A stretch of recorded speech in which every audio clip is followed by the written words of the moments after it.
Live from London, this is BBC News.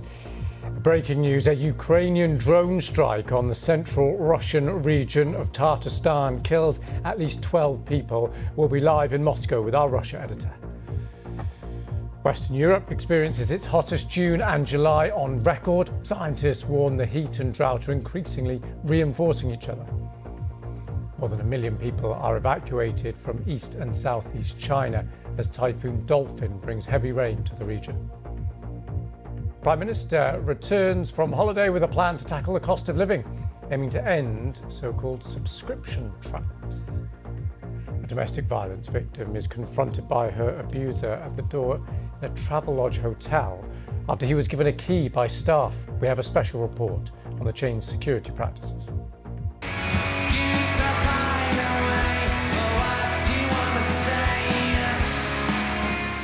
And 3 decades after their famous Nebworth gig, Oasis are rumoured to be planning a return. We hear from the village that could welcome them back.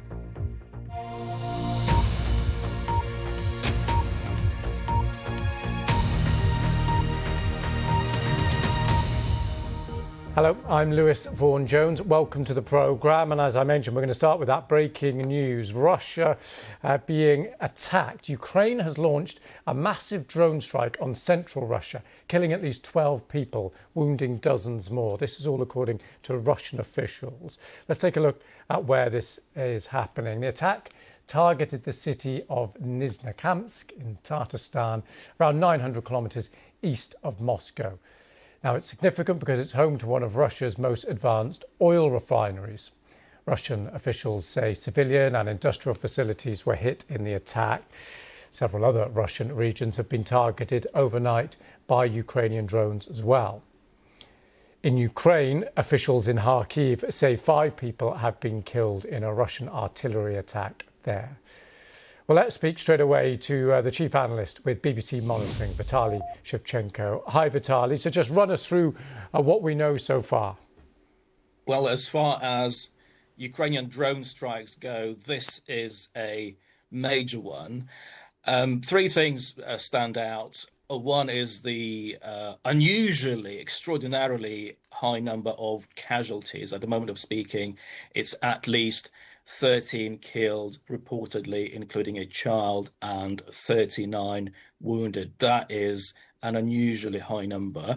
Then we don't know at the moment what exactly was targeted. Russian officials haven't disclosed that yet, but reporting by Russian media suggests that it was once again Russia's oil industry.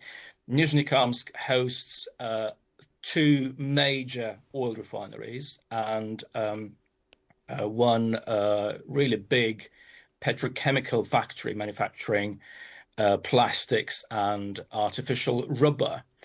And of course, that is the kind of facility which Ukraine is really interested in targeting. And thirdly, Nizhnekamsk is more than 1,000 kilometers away from Ukraine. So yet another long-range Ukrainian drone strike that, by the look of it, has caused a lot of damage and a high number of fatalities in Russia. Vitaly, thank you very much for that. We will bring you, of course, more details as we get them, the specifics of the attack. Now, though, we're going to speak to Michael Bociurkiw, Senior Fellow at the Atlantic Council and founder of the World Briefing Report on Substack. Thank you for coming on the programme. Good to be with you, Lewis. What do you make of these attacks? Well, let me put it to you plainly. Russia strikes Ukraine. Ukraine strikes back. The other side strikes back with infinite, seemingly, resources, including those provided by Iran, North Korea, and in the background, China. Western support notwithstanding, Ukraine just cannot match the same resources. So what do we have?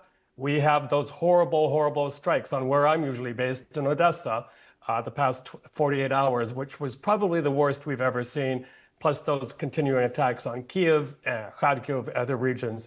What people told me in Odesa was that they're very, very fearful that these strikes will increase as we get closer to the winter, and they'll probably have to evacuate.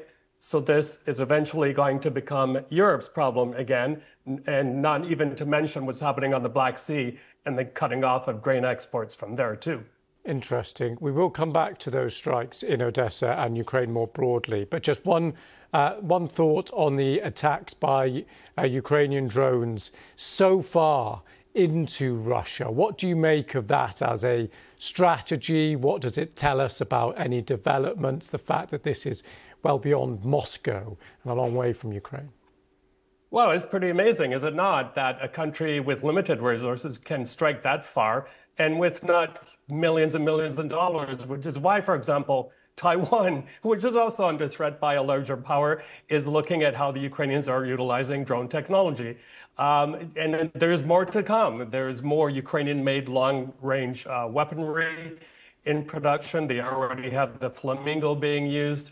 So this is Ukraine's strategy is basically this. They are trying to bring the war to the doorsteps of Russia, ordinary Russians rather, but also strike at the infrastructure that in the background powers the Russian war machine. It's actually very, very brilliant and very impressive given that they've been able to do this, achieve this in such a relatively short amount of time.